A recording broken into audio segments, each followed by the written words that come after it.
Hey guys, so right now I'm going to do an audiobook, only of the first chapter.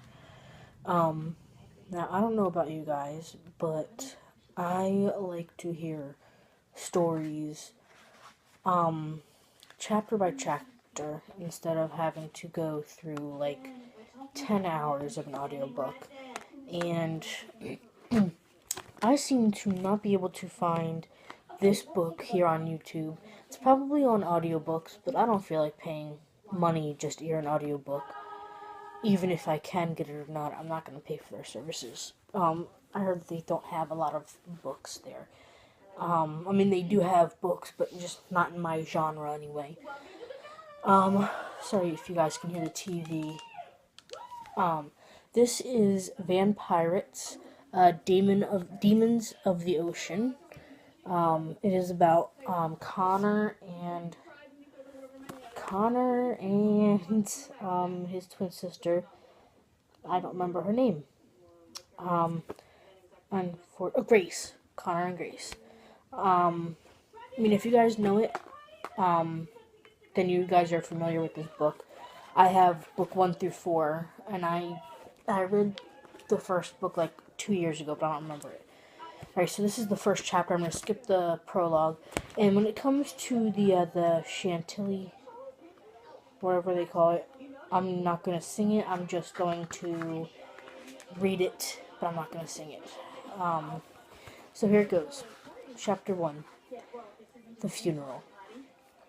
The whole of Crescent Moon Bay turned out for the lighthousekeeper's funeral. That day, not a single black garment was left to buy at the Crescent Moon Clothing Emporium. Not one flower remained at the Happy Stem Florist. Each and every bloom had been fashioned into wreaths and floral tributes. The largest of these was a tower of white and red gardenias in the shape of the lighthouse, surrounded by a swirl of eucalyptus. Dexter Tempest had been a good man. As lightkeeper, he had played an important part of safekeeping at the bay. Many of these now standing around his grave, their bowed necks burning in the late afternoon sun, owed their life to Dexter's keen eye and even sharper sense of duty. Others had Dexter to thank for their safe passage of one or more family member or close friend rescued from the dangerous waters beyond the harbor, waters teeming with sharks and pirates and worse.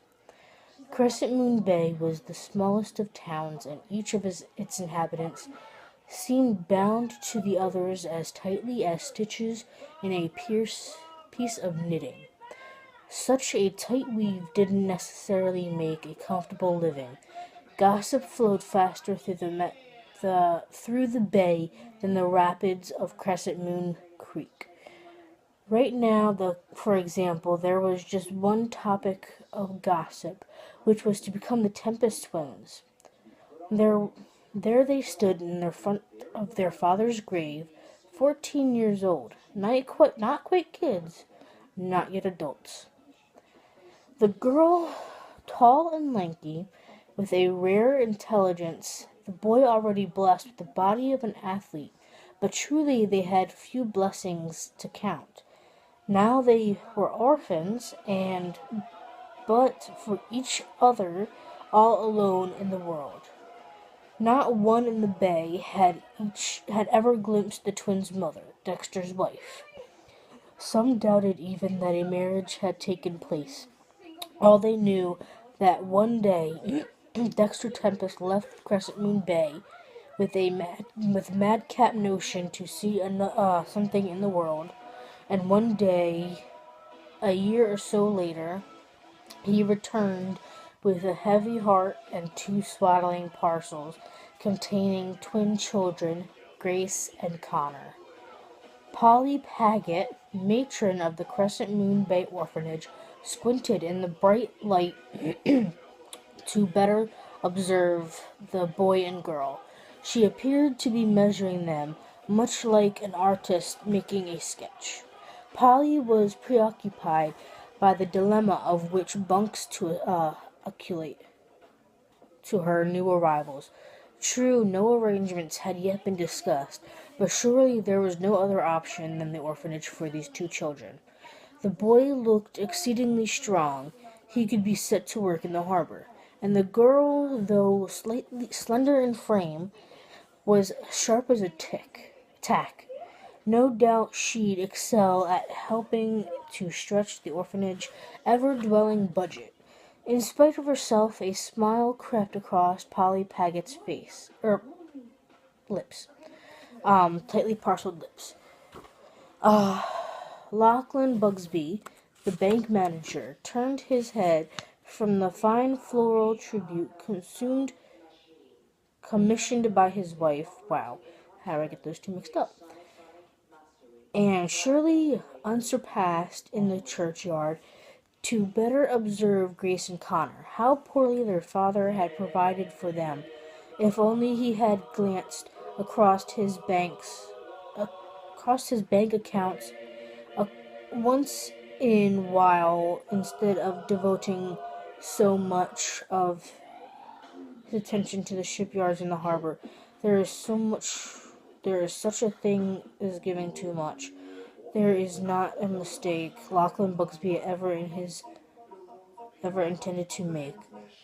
Bugsby had his own plans for the twins.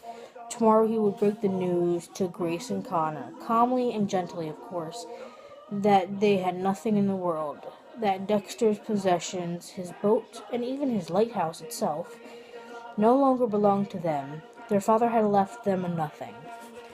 He glanced for a moment at his wife, who stood by his side. Dear sweet Loretta.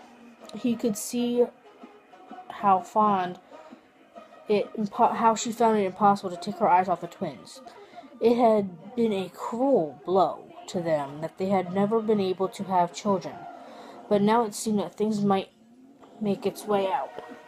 He squeezed her hand.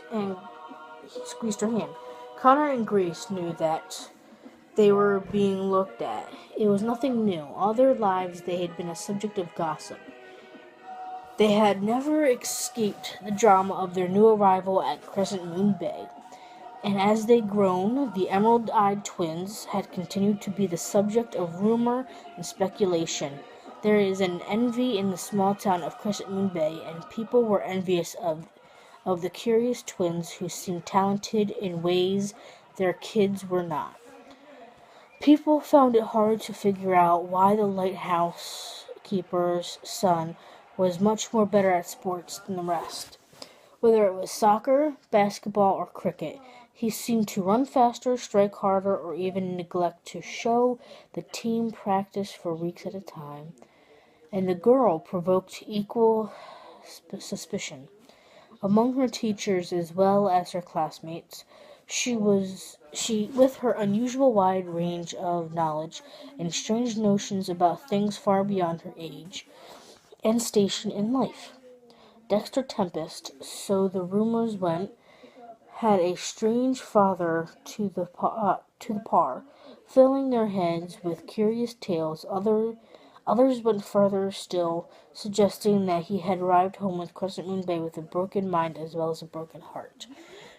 Connor and Grace stood a little apart from the good folks of Crescent Moon Bay. Now in the congregation at the large sang a stirring hymn of the lighthouse keeper's final journey to the harbor fresh and new. You might have noticed that the small note of discord in the hot, stagnant air, while Connor and Grace seemed to sing along with the others, the song they sang was a different one. Something of rather more like a sea shanty than a hymn. I'll tell you a tale of Vampirates, a tale as old as true. Yeah, I'll sing you a song of an ancient ship and its mighty, fearsome crew. Alright, now that is the end of chapter 1. It's very short, like a couple of the chapters in these books.